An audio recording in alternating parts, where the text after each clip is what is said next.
Salut la gang, Faberglass de MMA Talk, puis vous le savez peut-être pas, mais j'ai la fâcheuse manie de tout classer ce qui me tombe sur la main. Ça fait que je vous ai concocté un petit top 10 aujourd'hui, les 10 meilleurs prospects en MMA. Mais avant de commencer, laissez-moi un like sur la vidéo, un commentaire pour me dire c'est qui votre top 10 prospect. Ensuite, on s'abonne à Québec MMA sur YouTube et allez liker et vous abonner à MMA Talk sur Facebook, c'est là que ça se passe. Avant de commencer la liste, deux critères de sélection rapide. Le premier, dans les années d'expérience professionnelle, donc ça a été établi par des experts qui suivaient les courbes de développement de combattants MMA. Donc, je cherche des gars qui ont moins de 6 ans d'expérience, des gars qui se battent depuis 2011 ou après, pas de gars avant ça. Ça, c'est mon premier critère. Mon deuxième, c'est simple, je veux pas de combattants qui sont déjà dans l'UFC et pas de combattants réguliers Bellator. Ça va être deux autres listes pour deux jours différents. Donc, on est prêt à commencer. Mention honorable, j'en ai 5. Albert Duraev, le champion middleweight à ACB. Yuri Prochaska, le light heavyweight qui se bat à Rizin. Aboubakar Nurmagomedov, le frère de l'autre, le frère de Khabib. Lui est welterweight, il se bat pour Professional Fighters League.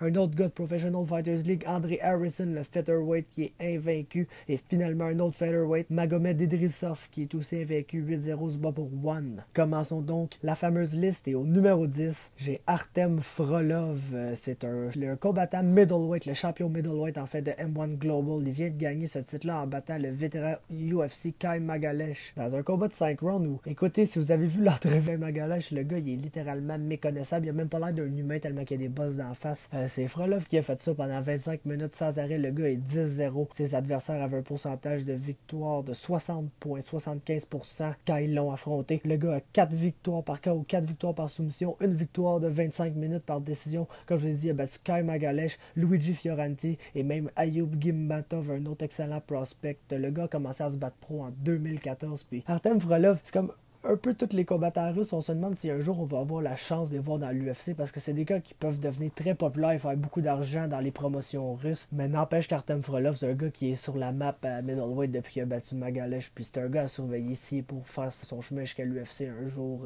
Le dommage qu'il va faire en arrivant, ça sera pas beau. Numéro 9. Un autre russe, c'est Askar Askarov, le champion flyweight de ACB. C'est un gars qu'on connaît peut-être un peu ici parce qu'il est dans la mire de Yoni Sharbatov, le combattant québécois. Donc, c'est ça, Askarov est invaincu en 9 combats et 9 victoires, 3 par KO, 6 par soumission. Donc, toutes des finishes. Ses adversaires avaient un pourcentage de victoire de 73% lorsqu'ils l'ont affronté, ce qui est très élevé. Ça fait qu'il a affronté un niveau de compétition très relevé. Puis on le voit dans ses victoires, Anthony Leon et José Maria Tomé, qui est un vétéran de l'UFC. Askarov se bat depuis 2013. Puis ça, c'est un combattant excessivement complet. Un gars qui pourrait entrer dans la division flyweight de l'UFC demain matin, puis facilement être top 15. Donc, Askarov au 9e rang. Un gars qui peut faire beaucoup de dommages s'il arrive à flyweight. C'est vraiment un des top prospects à ce poids-là. Ensuite, numéro 8, Sergei Pavlovich. C'est un poids lourd qui se bat pour Fight Night Global. 11 victoires, aucune défaite. C'est un troisième russe en 3 pics. Mais les Russes sont solides, mesdames, messieurs. Ils ont vraiment une très bonne scène régionale. Puis ça fait que les prospects, ils sont capables d'avoir de très bons noms rapidement. Puis ça a été le cas avec Pavlovich qui a battu notamment Alexei Koudin et Mikhail Moknak.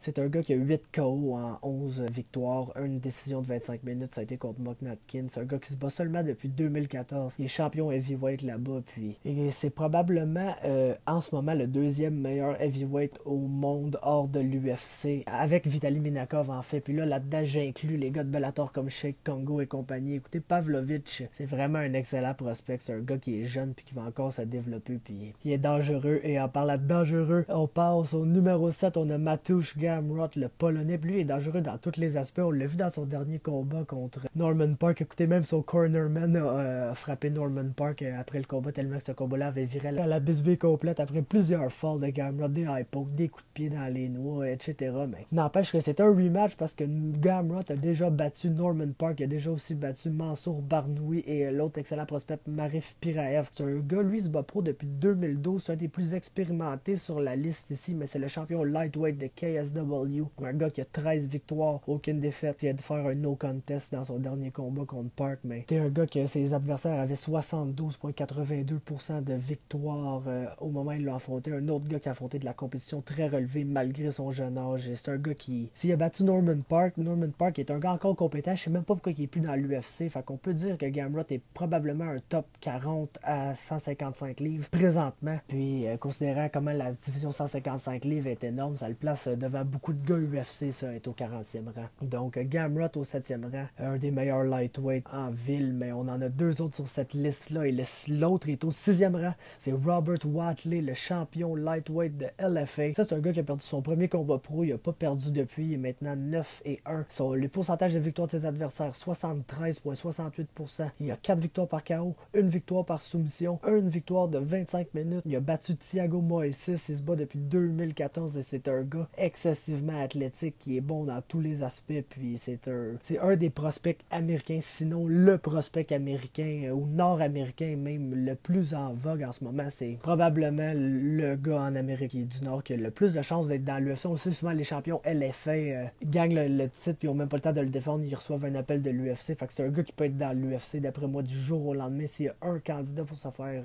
appeler dans l'UFC à 155 livres bientôt, c'est Robert Watley. Donc on va l'attendre là parce que c'est un gars qui peut faire beaucoup de dommages et on est prêt à passer dans le top 5. Au 5e rang, j'ai un autre russe, Peter Yan, le champion bantamweight de ACB. Encore une fois, le gars est 8-1 sur une série de 3 victoires. 3 victoires par KO, une soumission, 2 décisions de 25 minutes, une qu'il a perdue et l'autre qu'il a gagné. Les deux étaient contre le même homme. Un autre excellent prospect qui est sur la scène russe depuis des années, c'est Magomed Magomedov. Super original comme nom d'ailleurs. Ça, c'est un autre ordre d'idée. Donc, Peter Yan, c'est ça. À part Magomedov, il a battu Ed Arthur, Murad Kalamov. C'est un gars qui a une très belle fiche. Se bat depuis seulement 2014. Ses adversaires avaient 77,7% de victoire au moment où il l'a affronté. C'est le deuxième plus haut taux sur toute la liste. Donc, Peter Yan, 5e rang. Et on est prêt à passer au 4e rang. Et c'est quelqu'un à ne pas négliger parce que c'est de loin une des étoiles montantes en MMA. En général, je parle d'ici d'Angela Lee, la championne strawweight de One. Mais c'est strawweight là-bas, mais c'est pas le même strawweight qu'ici. En fait, la fille est une atomweight, une 105 livres. Je pense qu'ils se battent à 108 livres, en fait, à One FC.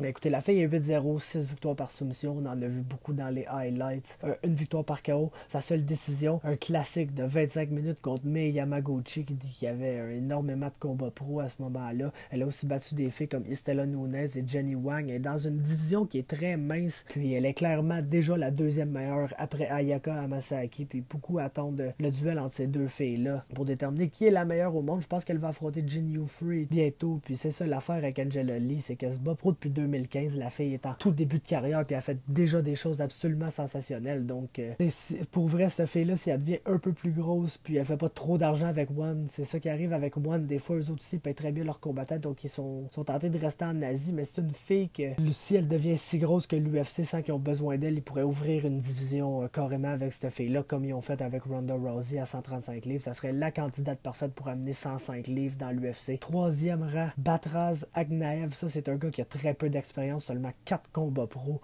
C'est le champion light heavyweight de ACB. Déjà, il a battu Max Nunes, puis il est allé gagner ce titre-là en battant Thiago Silva, le vétéran de l'UFC, qui est pas à son meilleur, mais qui est quand même un gros nom avec un gars qui est encore capable de faire du dommage de sa scène régionale. Il se débrouille très bien, il perd pas tous ses combats, loin de là. Donc, super impressionnant d'Agnaev de faire ça à seulement 4 combats pro. Un gars qui se bat depuis 2015. Ses adversaires avaient 73,21% de pourcentage de victoire. C'est un gars redoutable. Écoutez, là, seulement 4 combats pro, puis tu bats déjà des noms comme Silva. T'as fini tous tes combats, en plus 3 KO, une soumission, puis pas contre des no-names, tout ça. Donc, Batraz Agnaev, c'est rare que tu vois un gars à 205 livres qui a du potentiel comme lui-là. Puis c'est pour ça que je le mets si haut sur la liste.